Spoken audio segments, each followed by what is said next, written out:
Welcome to the Stories in EDU podcast, the show where we talk with real educators and hear their powerful impact. Their stories will grab you, inspire you, and show you the reach of the work we do. And now, the Bretzman Group presents your hosts, Josh Gauthier and Mandy Taylor. Welcome back to another episode of Stories in EDU, the podcast where we get to hear great stories from teachers all across this country and the world. And each week we hear something funny, something inspiring, maybe a great lesson idea, but always coming back to the oral history of education. I'm excited that we've kind of been rotating hosts. We have Kenny and Jason who have been doing some episodes, so you might be wondering what's going on. And I think it's one of those things we want to do to make the podcast more sustainable. And that we're busy, we're all teaching, we're all in schools, and by kind of alternating, we just, whenever we get people, we jump on, we record, and it helps keep the stories flowing. I think it's a great idea. What do you think, Mandy? Yeah, I think that one of the things that drew me into personalized PD in the first place was the way that it could kind of be on my terms, and some days are great for me to hop on a Twitter chat or Voxer. I feel like there's kind of seasons in my career and in my own personal life with my kids. This year I have a freshman and a sixth grader, and their schedules are just their evening schedules are keeping me from, very, very enjoyable as far as parenting them, but I feel like I'm not getting to participate in as many of the things that I was doing before. So, that's just kind of the season where we are, and we were evaluating and what can we do. And so I'm excited that Jason and Kenny are going to help us out a little bit there, but I'm also excited when I get to come out and just spend a little bit of time out here in the office and, turn over parenting responsibilities to my husband, and then just kind of come and really talk to teachers and celebrate the work that's going on in classrooms. It's one of my very favorite things to do. So super cool. I think it's going to work. It's going to work for me. Cool. I hope it works for you. Yeah, kind of the old Nirvana, right? Come as you are, right? Kurt Cobain. No, I shouldn't sing ever anywhere. Okay. But somebody who does do a little bit of singing, I seen some of the YouTube stuff, is our next guest, Mr. Jon Spike. We're going to bring him on board the podcast right now. John, welcome to Stories in EDU. Hey, it is great to be here, Josh and Mandy. Thank you so much for having me. Oh, no problem. John and I go back a ways. Probably about 4 years? At least. 4.5. Yeah. Maybe a bit longer in Twitter land. It seems to be the point of first contact with a lot of these connections so far in the podcast, which is great. Just tell our audience a little bit about who you are and what you do. Sure. I guess I'll do a short timeline of my educational career. So I started out first 3 years as a high school English teacher up in northern Wisconsin. And then about 3-4 years following that, I was a technology integrator, technology coach. As you know, they have 50 million names for it. And I did that kind of K-12 in a district. And then I've been in my newest role for about 1.5 years. It's a long title. It's Coordinator of Instructional Technology Integration Services at University of Wisconsin-Whitewater. And I mainly in the College of Education help pre-service teachers and the instructors in the College of Education, do best practices for technology integration, collaborate with them on projects related to technology, teach a couple classes, teaching my dream class, which is called Video Games and Learning in the college. So that's exciting. Awesome. And then teaching one called Digital Tools. So that very long-winded introduction is me. Awesome. And you could have cut half of it out just by not telling us your title, which is that's a very, very long name. I started writing that down and then I just drew a squiggly. Yep. I got a cramp. Yep. I can't do this anymore. Mandy, if you everything else in education, right? Yeah, Mandy, if you would like, the acronym for my job is COITUS. So if you just want to write that down, you can. I will do that right now. Yes. Awesome. Interesting. Well, hey, we're under no qualms that this is for teachers. This is a teacher story show. Good start. We're off to a great start. Jason edits these as well, so we'll leave that up to him to see when he wants it. It's your acronym. I don't know what we're laughing about. Yes, it's acronym, and it's the phonetic way to say it. So who are we to judge? Made it past a lot of proofreaders, I think. Clearly. Anyways, Yes. so moving on, we'll dive into some of the stuff you've done in your past and hear some of your great recent experiences. But first, we're going to do our lightning round, where we do a quick round of storytelling with a personalized PD game of stories card. This is a deck of 52 prompts for you to use in professional discussions. They're great. Lots of good stuff on there to chat about, and good way to get conversation flowing in a group of educators. So our card for tonight says, gamify it. Tell a story about how you gamified a lesson, a unit, or a class. What was the background story, or what was the game structure? What advice can you give to others about gamification? Did you get any useful tips from Explore Like a Pirate book by Michael Matera, who we've got to have on this podcast at some point? Hasn't happened yet. He's got a lot of good stories. But anyways, that's the prompt. All right. So for this one, I think I was just kind of talking with you a little bit about this before we started, Josh. But actually, this digital tools class, it's my first run through teaching it. And I decided to gamify it. So I've got college students. And so I basically, to gamify it, I put them all in what I'm calling design teams. And they're taking these digital tools units. And I've got a lot of team-based challenges. So each week there's a team design challenge. And the storyline for it is they are in this futuristic design school on another planet. They're the winners will be sent back to Earth, in the distant near future to educate future educators, professionals, anybody like that. I even have a supervillain who is running the show. Her name is Supreme Overlord Soved, and if you pick that name backwards, you might see where I got the inspiration for it. I'll leave you with that. And basically, team at the end with the most points wins. And so that's kind of the idea behind it. It's team-based gamification with these design challenges. Beautiful. I deciphered it. Well done. Very Yes. I'm hopeful in a couple years when people listen to this, be like, who is he talking about? Yeah, right. All right, Mandy, you're up next. Okay, so this is always a weird fact about me, but I don't like competition. And so as far as like gamifying things, it's funny because I'm a terrible sports mom. My son plays baseball.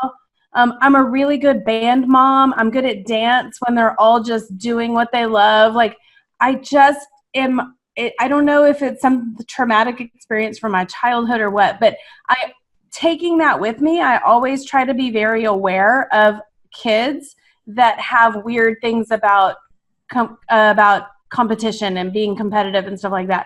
So having said that, we played an instructional coaching game called Cards for Coaching through Region 13. It's kind of like Cards Against Humanity, but all of them were coaching situations, and we got to talk through situations, and it was a really great game, but it was collaborative. So it wasn't like a real competitive game, but it helped springboard a lot of discussions for our coaches.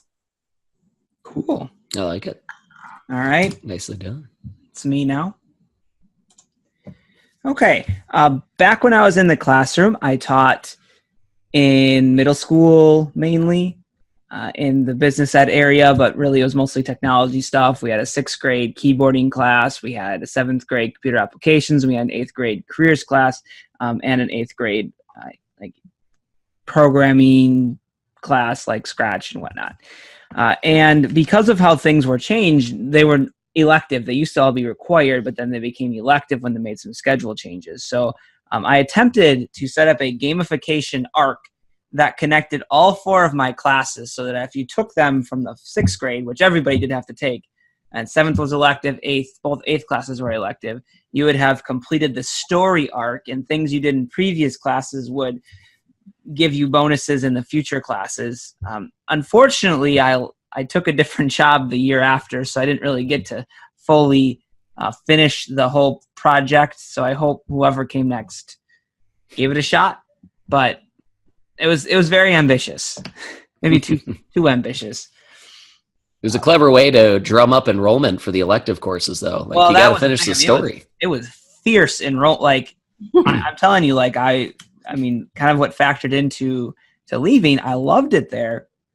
But I mean, I was getting enrollments of like 10 kids in my classes because half were in band. And then I had to compete in a rural town against agriculture and tech ed and art. And so it just, the pie was not big enough for all of us at that point. And it kind of freaked me out that they could look and say, well, you don't have very many numbers. I guess we don't need this anymore. Which yeah. So that was part of the reason why I am where I am now, because of that, which I really wish I could have continued, because it was a fun idea to try and work and figure out. I could talk about that all day. Those are fun ideas. But we are here to talk stories with you, Jon, and you obviously like gamification and games, and you've mentioned that you have a video game in education course that you talked about. What do you think was one of the, I don't know, most memorable experiences where you feel like you really got to marry a game with strong instructional practice? Yeah, and before I tell the story, I want to give a shout out to somebody on Twitter who inspired me for this story. Gentleman's name is Paul Darvasi, which is one of my probably heroes in education in terms of game-based learning. But I read one of his blog. I think it's called ludiclearning.org, and he was starting to post about falling in love with this game on Steam, and it was called Gone Home. Yes, like that one. And yeah, and the plot of this game, just I'll give you a really quick overview, is you're a college-age young lady, and you come home from a year abroad in college, and your family has moved to a new house. They've moved into a deceased family member's house. You get to the front door, and nobody's home. You see a cryptic message from your sister saying everything's all right, but I can't explain things right now. And you basically go into this new house filled with your family's possessions, notes they've written, transcripts of things that they've said.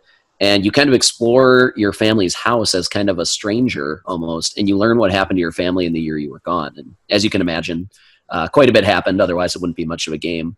But his blog really said it was the perfect way to almost read a game as a text. It really is presented as a text. You're finding these objects that are really symbols of who people are.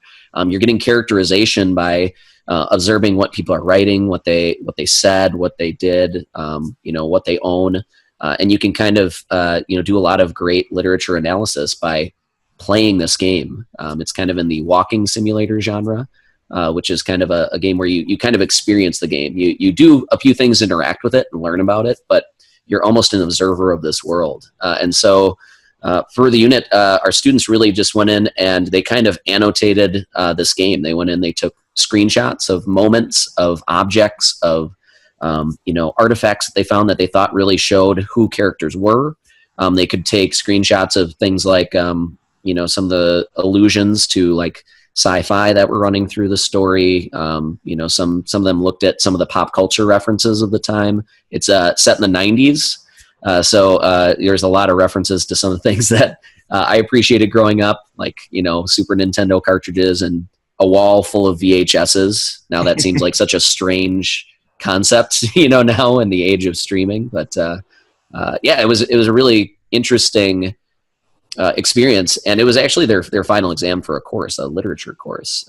Instead of them taking a test, they played and analyzed a video game, and it really went well. I thought their analyses were more in depth. A lot of them reported, we did an informal surveying. A lot of them said it was easier to close read this 3D space with these objects and symbols than sometimes the literature that they were asked to read was.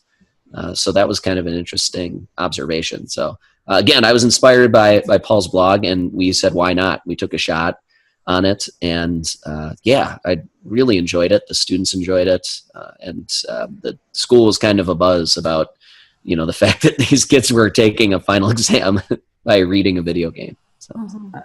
That is and there's incredible. The kind of literacy opportunities that these kids have are so different than what a lot of us are comfortable with, because it's not what we're used to. But I know that even just things like you were talking about, how like reading websites and being able to do things like that, the way that kids annotate things is different than what we're used to doing. My personal kids are the ones that teach me about, certain things. And my son will be like, I just screenshot that and then did this, or I dropped this to myself and keep, or I did that, like they come up with things with technology because they're so comfortable with it, because it's all they know.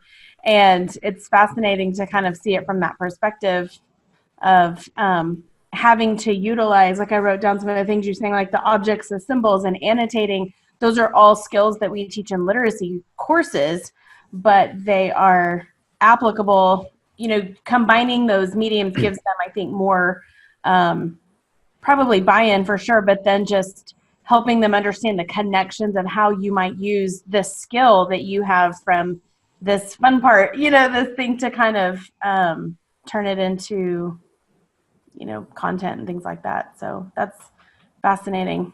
I have a freshman and a sixth grader, so I love having middle school and high school teachers on the podcast, because I just feel like I learned so much from about my own kids, like through that process. So I'm writing stuff down. Keep going. That's cool. That's much better than the cool math games most kids think is valuable Right. educational technology. So that's cool. I've always wanted to do something like that. And I guess I always translated it to, I really need laptops. And since we're mostly Chromebooks now, it makes some of that a little more difficult to pull off. We've tried to dabble a little bit with Kerbal Space Program, but we can only get it on one device that's stationed somewhere. So it makes it difficult to push in to apply some of the space stuff. I got to do it once with a math class, and the math teacher, Adrienne Burns, she was on very early, one of our first 2 episodes, had me come in and I showed the kids and I did a little sample thing. And for the rest of the year, like they were fairly interested in, we get kids stopping by during their study halls during the day to play. But yes, that is awesome, and kind of the crown jewel of what I think game-based learning is all about, in that it's a very awesome real skill about literary analysis and being able to do that in multiple contexts, including a game. So thanks for that story. Switching gears a little bit now, before we jumped on, you had mentioned, I'm not sure how to lead into this. I know recently I talked about a little bit of a faux pas I had on social media, but you went old media for this particular faux pas. So tell me a little bit about your time as a fake superintendent. What's that all about? Yeah, that was a great lead-in. This comes from my very first year teaching, which, when you hear the story, stories do. Yes, exactly, right. I kind of forgot about this one. Then when before I came on, you kind of said, "Hey, if you have any stories you'd like to talk about, just let us know before the podcast." And so I remembered this one, and I'd kind of forgotten about it, or maybe I'd phased out of my memory. But what had happened is I had been frustrated my first semester. I was teaching one of my favorite short stories of all time, The Most Dangerous Game. Game-based learning, most dangerous game. It all ties together. Anyways, Most Dangerous Game, the whole idea is this man shipwrecks on an island. He discovers the island it has this gentleman who decides to hunt humans for sport on it. It's just a really great pick-me-up to start the year. And there's a lot being said when these two interact, kind of about social Darwinism and the idea of competition, and kind of goes back to what you said, Mandy, about like realizing some people aren't competitive. A little bit of the social Darwinism commentary in here is that is competition a good thing? And so the first semester, the students really hadn't latched on to the social Darwinism. So I was like, what if I just like kind of put them in a mindset like competition is separating out people?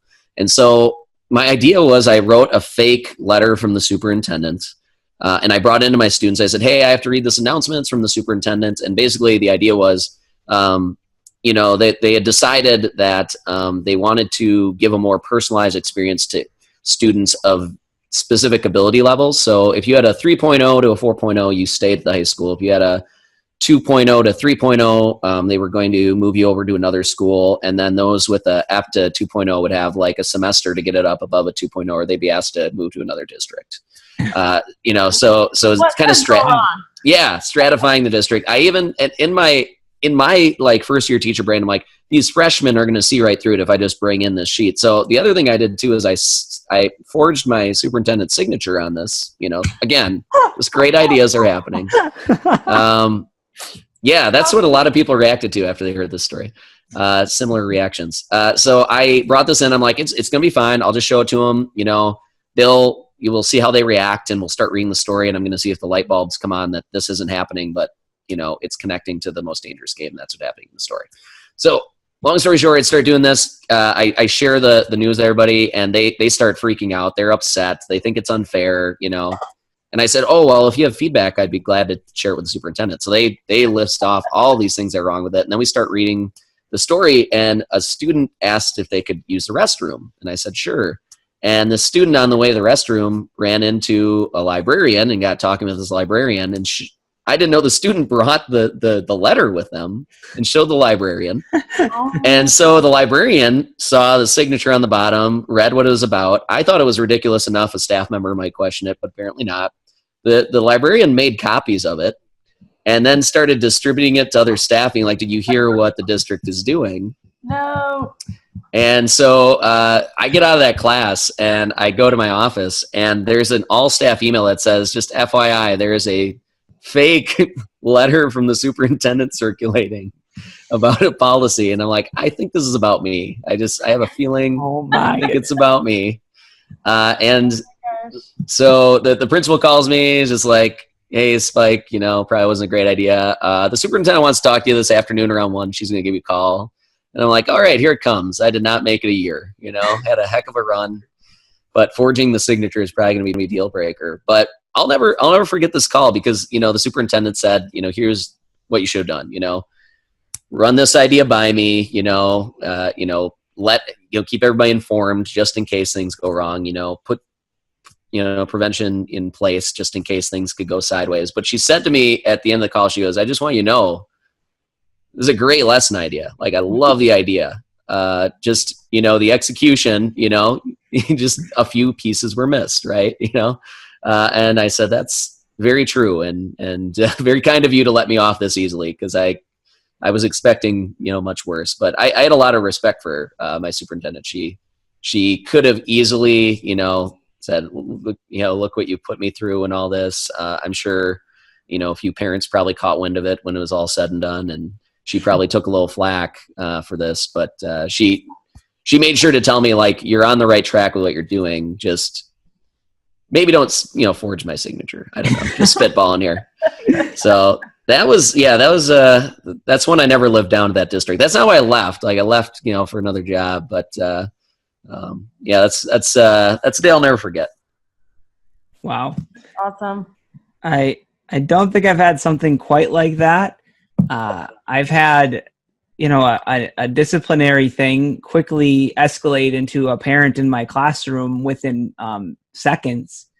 There was a student who I really struggled with, who I hope is doing great. I mean, I see her. I think she's got like a Division II scholarship for wrestling. Like, she's awesome at that and had great leadership potential. But we butted heads a lot, and she's just acting out in my class. So I wrote her up, and she lost it and was crying. And like, class ended, and like no more than a couple seconds later, she's back with her mom in my classroom questioning. This is my first year teaching too, and I'm like, oh my goodness, like, I did not even think that this was something that would happen. And now I've got a parent in here with their crying student questioning why I disciplined her daughter and why I didn't discipline these other kids who are apparently doing something too. And that one didn't feel so good. But I'm glad yours turned out okay. I mean, obviously mine was fine too, and we, really tried to talk about it, and I really didn't back down from, what I had done, because clearly the student was misbehaving. It's just, one of those things. I'm very uncomfortable. Well, I think your first year, I mean, I think I've written about my friend and I called them first year stupids, like things we did. We were like, oh, FYS, like that, like things we did our first year teaching that we didn't ever do again, that you just learn. I mean, we don't know, things that you just don't realize is even an issue until it's an issue, but then all of a sudden, I think now 21 years into it, I think I have this good radar.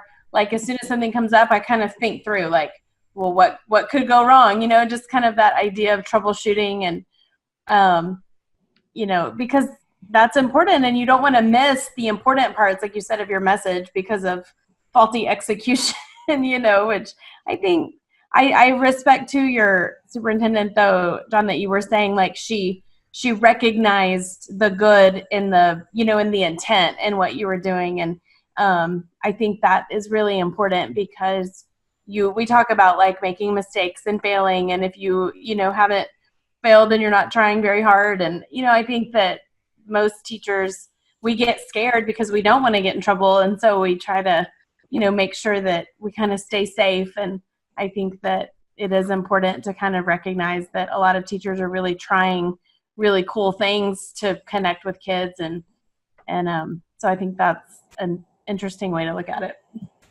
Absolutely.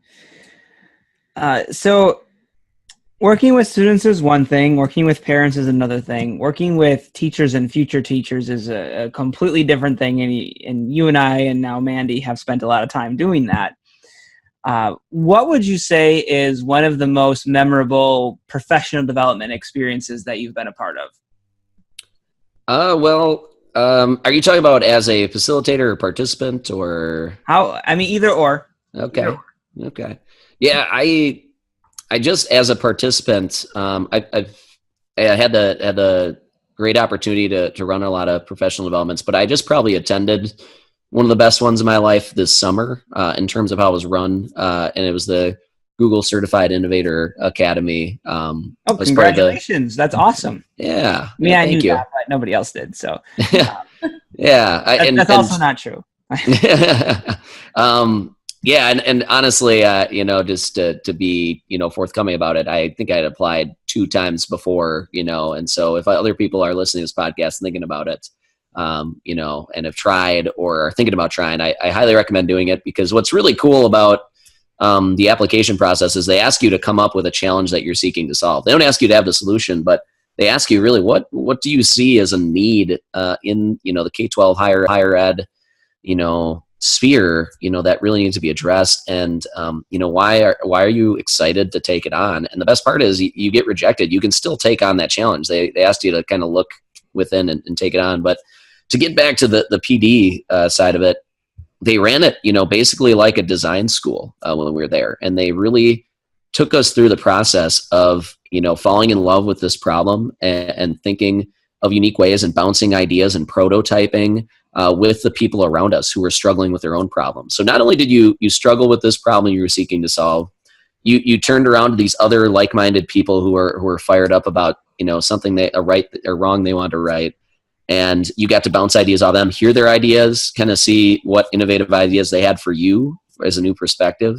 And it was really just like 2.5 days of just intense, just obsessing over your problem, but in the best way possible. I mean that in a good way. And a lot of like crude drawings. Like we were at this Google Academy and we didn't really use tech all that much. Like it was all like low tech, no tech. It was awesome.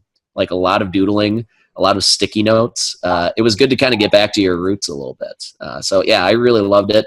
And it's kind of inspired me to think more about those types of PD designs where people are coming with something they're passionate about and then trying to facilitate that, So, yeah. Absolutely. Well, very cool. And I'd love to talk more about that experience, having gone through it myself back in 2014. I love hearing about how it's morphed and improved and made even better. And obviously the connections that come out of that. So thank you, John. We're getting to the end of our time together. I really appreciate you finding a little time to share stories with us. Yeah, it's been an honor. It's great chatting with both of you, and I look forward to seeing future episodes. Excellent. Well, we are still churning along, and I mean, there's endless stories, and we always talk about how we think of this as we're creating this oral history of our profession. I think I said it at the lead-in. I really like that idea about this because it's said a million times, but we have to tell our story, and we have to be the ones that are sharing what's going on and how we really tried to reach these kids by forging the superintendent signature. Like we risked ourselves to get the point across and to have our students understand. And I think those are the types of things people need to know about teaching. Those are the types of creative, awesome people we have. So thank you for adding to that. Is there anywhere that if people have questions about some of the game-based learning or what it's like to teach at a college, where can they reach out to you? Yeah, so Twitter is a really good way to reach me. I have a kind of a putsy Twitter name to try to reach, but it's Mr._J Spike. As you can imagine, a lot of combinations with John and Spike were taken by the time I moseyed onto Twitter in like 2011 or whatever, 2012. So, yeah. And then for email, I would say spikej@uww.edu would be the best one. And UWW. Yep, UW. And then my pager number. Yeah, no, I don't have it. Sorry. I just always want to say You can find me on MySpace. yeah, exactly. We love this beeping technology. All right, John. So we are Mandy and I are gonna do a little wrap up here, and we're gonna bid you adieu. But hopefully, we will have you back on the podcast again someday. That would be my great honor. Nice to meet you. Take care. Have a wonderful night. See ya. All right. I could probably listen to him story tell all day. Like I said, we're friends, so that always makes conversational easier. Yeah. But even some of those things I hadn't heard, and I don't know, the whole fake superintendent, that whole idea of a lesson that you're trying to make it real, and you made it so real and authentic that it almost got you in trouble. That's like a whole book in of itself. I think I want to ask almost everybody that question now that comes on this podcast. Mm-hmm. What was a lesson you taught that got you in trouble? Right. I feel like we all have one, right? Yeah. That's funny. It's true though. I mean, and things that you don't even realize could be problematic until they are. I remember I wasn't doing a lesson per se, but a long, long time ago, I had a parent come and they were upset. I mean, they were wanting to talk to me because of the way I made fun of their daughter, is how they said it. Like, and I was like, I don't make fun of children. Like, I was teaching first grade at the time, and I'm like, even if I tease kids, like, my whatever, but I would never like make fun of a child. And what it came down to was I would have them line up different ways, like if you have blue eyes, if you have brown eyes, if your birthday's in January, February, like all these table 1, table 2 to keep it interesting. And apparently one day I said something like, if you have glasses, line up. And so she said that I was making fun of her glasses, is what kind of got translated at home. And like, you don't even think about the things about kids that may bother them, and that was something really that I had to really just kind of sit on for a while, because, I explained, of course, that I would never intentionally make fun of a child, but I would be more aware of how certain things might be construed or, whatever. But it was just so fascinating to me as a teacher, knowing like my heart is so good. Like I have the purest of intentions.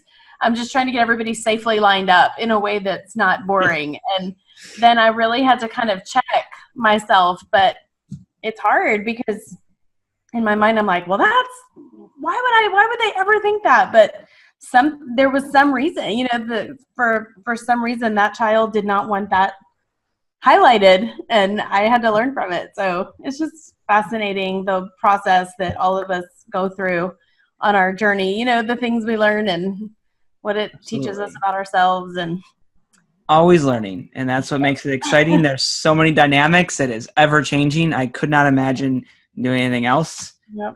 And if you're one of those people too, we'd love to hear your stories, because I'm sure you've got some good ones, including the ones that got you in trouble. So if you want to share those, especially those ones. And now I think we need to have everybody back on and cut in their stories with that. But thank you for listening to Stories Need You. We hope you laughed. We hope you were inspired. Maybe you got some ideas, or maybe you want to share some stories too. You can reach out to Mandy at Mandy M. Taylor, or me at Mr. G Fact of the Day on Twitter. Make sure you're subscribed in iTunes. You can listen on YouTube or Google Play. And we hope you continue to listen and just continue to support the stories that all of us as educators have to share. Thank you for listening, and we will see you next time. Thank you for tuning in to the Stories in EDU podcast. Please be sure to subscribe and leave us a review. Until next time, thanks again.